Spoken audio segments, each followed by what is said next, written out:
Chapter 9. The next morning, another policeman brought me bacon and eggs and a biscuit for breakfast. Obregon said I ate it all like a wild dog. I told him it was the best breakfast I ever had. Not long after I finished, I heard Sanders talking about me beyond the door. Where's that little pissant? He's back there, someone in the other side of the door said. He's not too upset about it either. He's been giving y'all any trouble? No, he's been eating up everything we bring him. He and Obregon are good buddies now. I heard Sanders grunt, and then footsteps came towards the door. I came in the room and looked around until he saw me in my cage. You ready, boy? Where are we going? Taking you to Tuscaloosa. Gonna reintroduce you to your old friend, Mr. Jean. Get up. I set my jaw and shook my head. Don't you shake your head at me, boy. I went to the back of my cage and sat in the corner. I drew my knees up to my chest and hugged them, their possum style. Sanders reached to his belt and pulled away a set of keys. He unlocked the door and stepped inside. I said to get up. That child can't be more than 10 years old, Sanders, Obregon said. He got you jumpy? Shut up, Obregon. Sanders put the keys back on his belt and snapped a leather case that held a pair of handcuffs. Hold out your hands, boy. What's your problem, Sanders? I quickly pulled my hands away from my knees and sat on them. This ain't none of your dang business, Sanders said to Obregon. Don't tell me you gotta handcuff him? Sanders turned around and looked at Obregon. I thought I told you to shut up. Obregon smiled. I bet you used to have bullies on you like wild dogs on meat when you was in school. Never mind, I forgot. You didn't make it past 8th grade, did you, Sanders? Sanders ignored Obregon. Get up, he said to me. I shook my head. Now, Sanders yelled. I didn't move. Sanders reached down and grabbed me by the back of my shirt. He lifted me, still balled up, but with my arms around my knees again. Obregon stood in his cell and clung to the bars. You heard him, and I seen it all, he said. I smiled at Obregon. It doesn't hurt, I said. At least put some shoes and a jacket on the kid, Obregon called after us. Sanders carried me out of the cage, through the main office and outside. He opened his car and tossed me in the back like I was nothing but a sack of coon hides. He slammed the door behind me and went back inside. When Sanders returned, I had come out of my ball and was sitting up in the normal way. He glanced at me once and then got into the driver's seat and started the engine. I knocked down the plastic shield between us. He acted like he didn't hear me. Sanders, I said. No answer. He pulled out onto the road and sped up. Sanders, I said again. What? Where are we? First of all, it's Constable Sanders to you, and we're in Livingston. Suddenly, the window beside me slid down a few inches, and the cold air came rushing through and blew against my face. Little chilly back there, Sanders said as he chuckled to himself. I didn't say anything. I wanted the window down to keep me from getting sick again, and I watched the countryside pass by. I thought about escape, but I'd not been farther than Mr. Abrascado's store that I remembered, and I knew we weren't anywhere close to that. I reasoned that even if I could get out of the car, I wouldn't know where to go, and I wouldn't have any of my supplies. Where do I get my things back? When do I get my things back? You'll get 'em when we're good and ready. Everything except the rifle and bullets you were totin'. I felt my face grow warm. You can't take my rifle, I shouted. Pap gave me that rifle. Sanders seemed to like that I was getting upset. He shook his head and smiled. I slammed my fist into the plastic shield. Hey, he yelled. He looked in his rearview mirror at me. He wasn't smiling anymore. You scratched up my new patrol car, and we're going to have to go at it. I spent 2 hours cleaning your stink out of it last night. I sat back and looked down at my knees. We drove along without talking for a long time. I thought again of ways to escape, but the situation seemed hopeless. After a while, Sanders pulled over at a gas station and filled the car.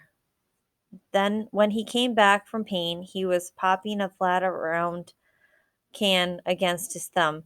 He got into the car and opened the container by cutting it with his teeth. What's that? Copenhagen chew tobacco. Now shut up. I've got to pee. Hold it, you ain't getting out of this car. He put some of the tobacco between his front lip and his gum and flicked his fingers at the floor. He closed the door and started the engine. As we pulled onto the highway, I watched him move his lip around and spit into an RC Cola can. He caught me staring. I can't help but think I'll be seeing you in and out of jail all your life, kid. I looked away and didn't answer him. You ain't nothing but white trash. You worse than white trash. You ain't even trailer trash. You know what you are? I shook my head against the car window, still watching the fields pass by. You're stinking militia trash, is what you are. I didn't know the word militia. I kept staring out the window while he talked to me. He spat into the can and then scraped it against his chin to catch some dribble. Spat again. Your daddy ain't never owned a thing in his life. He trespassed and poached for a living. Some dirty low life you'd see walking down the highway with animal furs wrapped around him. You don't know my pap. The heck I don't. I've seen him. Felt my face go hot again and balled my fists on my knees. I knew there wasn't anything I could do, so I stayed quiet. You'd have never been nothing, boy. That man don't care a lick about you. I couldn't hold the anger in any longer. I slammed both my fists into the plastic shield and shouted at him.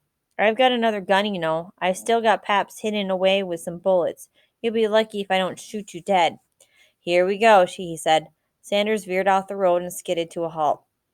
He rocked the gear shift into place and flung the car door open. I crouched on the seat like a frog.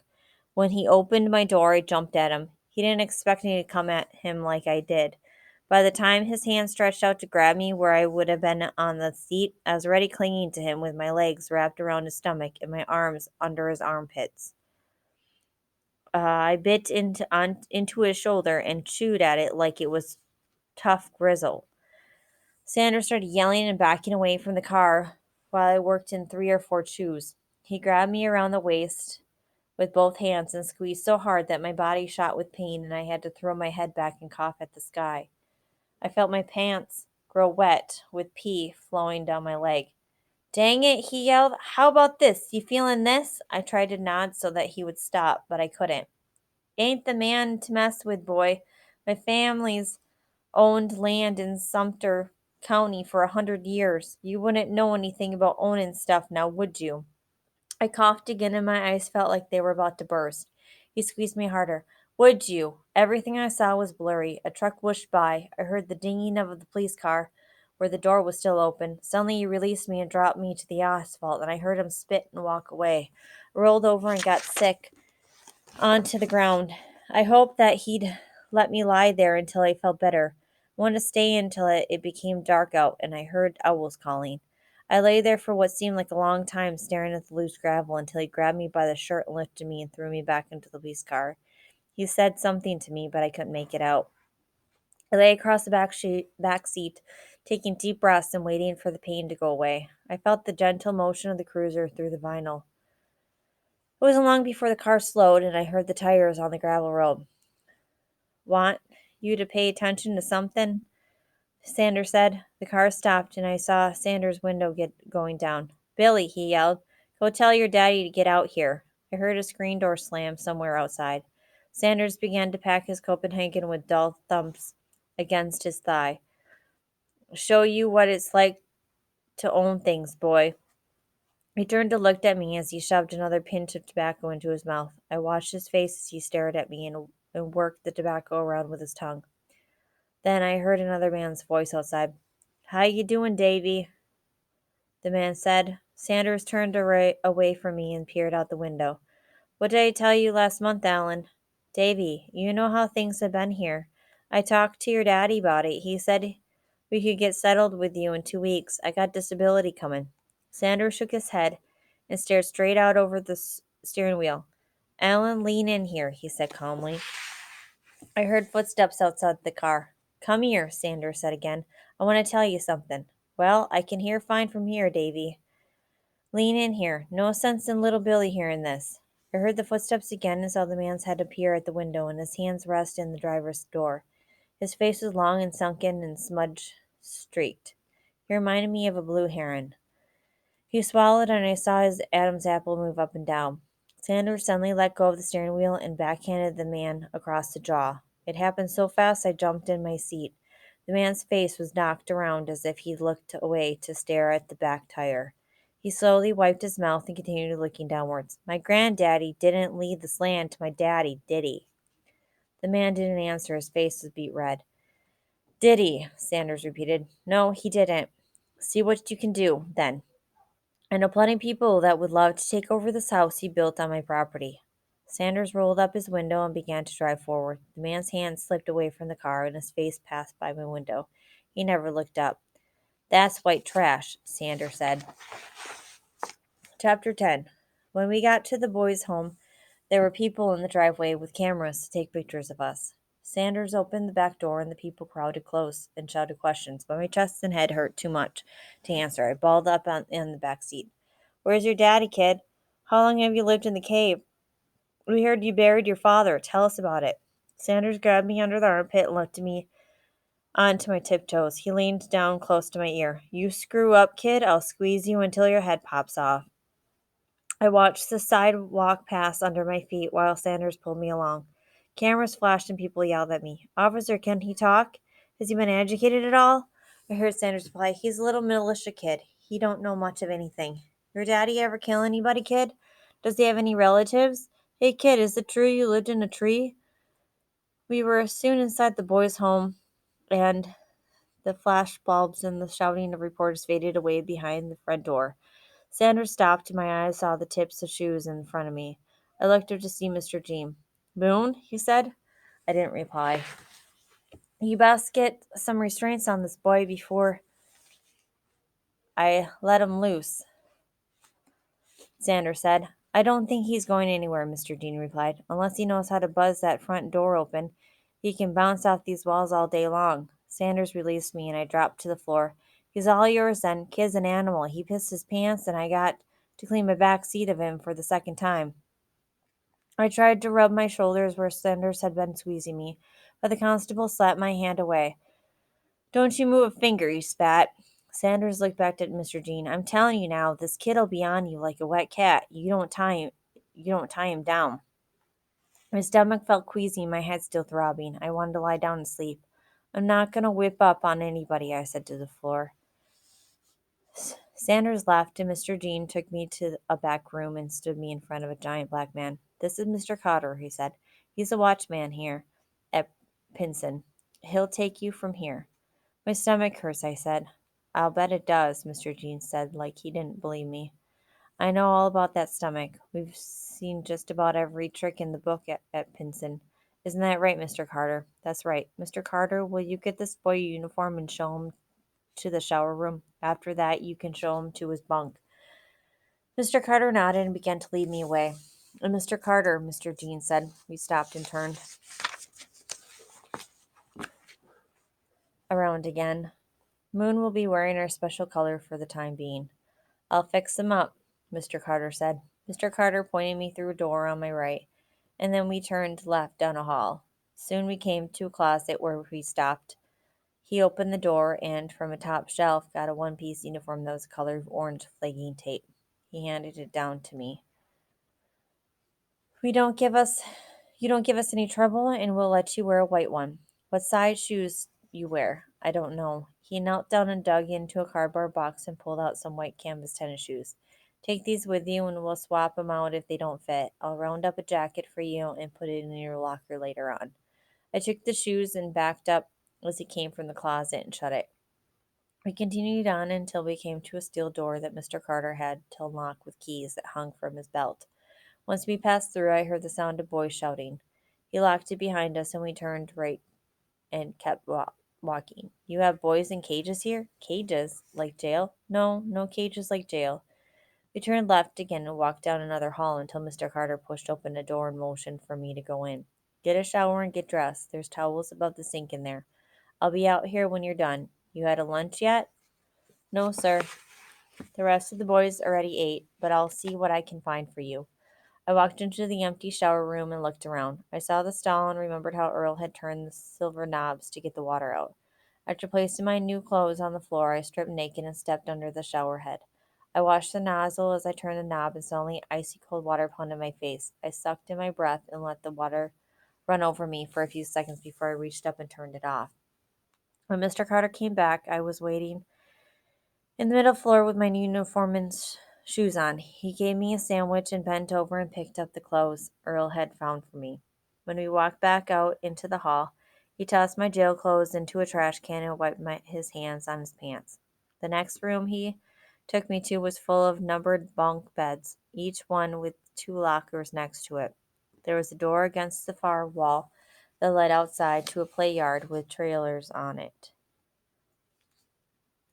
There was another to my right that I reasoned would open back into the shower room. Out the windows, I saw boys running around and playing. We've got 21 residents here, so chances are you're going to find a friend. It ain't so bad if you follow the rules. I nodded. You know how to read, kid? I nodded again. Then go find bed 18. Bed 18. That's going to be your home for a while. He walked out, and I wandered along until I found bed 18. It was the top bunk, and I crawled up onto it and unwrapped my sandwich. I chewed it slowly and watched the boys. I was hungry, but it wasn't long before the loneliness started creeping up over me again, and I wrapped what was left of the sandwich and lay down to sleep. Mr. Carter came back into the room after an hour. He shook my shoulder, and pain shot down my arm. I leaned back. Something wrong with your arm, kid? Sanders squeezed it, I said. Let me see. I sat up and unzipped my uniform and pulled it to my waist. He studied my shoulder for a moment, then reached out and touched the blue areas with his finger. Where he pressed, the skin turned red and then blue when he pulled his finger away. He shook his head. That's Sanders. He's trouble. I've got some cousins in Sumter County that say he ain't easy to deal with. You want some ice to put on it? No, sir, I'm okay. Mr. Carter watched me while I zipped up again. Boy, you're built like a squirrel. Pap said I could climb like one too. Bet you could. I ain't seen many white boys with muscle like that. From workin'. He picked up the sandwich I hadn't finished. Must not be from eatin'. I'll finish it later, I said. He tossed it a few feet into a trash can. That's all right. We got supper coming pretty soon. You'll get all you can eat then. He leaned against the bunk behind him and stuck his hands in his pockets. You're all over TV, you know. I shrugged. They say you're mean as a snake. You don't look too mean to me. I lay back down on the bed and pulled the blanket up to my chin. People keep trying to catch me all the time, and I haven't done anything. Before my pap died, he told me to head to Alaska. Said there were more people like us up there. More squirrely people with long hair? No, sir. More people that hate the government. Mr. Carter smiled and nodded. Government haters. That's right. All those government haters up there. That's what he said. How you going to get to Alaska? Walk, I guess. Mr. Carter laughed. You ain't off to such a good start. Soon as I get out of here, I will. Mr. Carter smiled and shook his head. You don't get it, do you? They ain't going to let you out of here unless somebody comes for you. I figure I won't have much of a problem busting out once I get to feeling better again. Mr. Carter's face grew serious. He pulled his hands from his pockets and took a step towards me. Listen, no more fooling around. Don't you be talking like that anymore. You're going to get yourself in a heap more trouble than you're already in. All right, I said. All right, what? I won't talk about it anymore.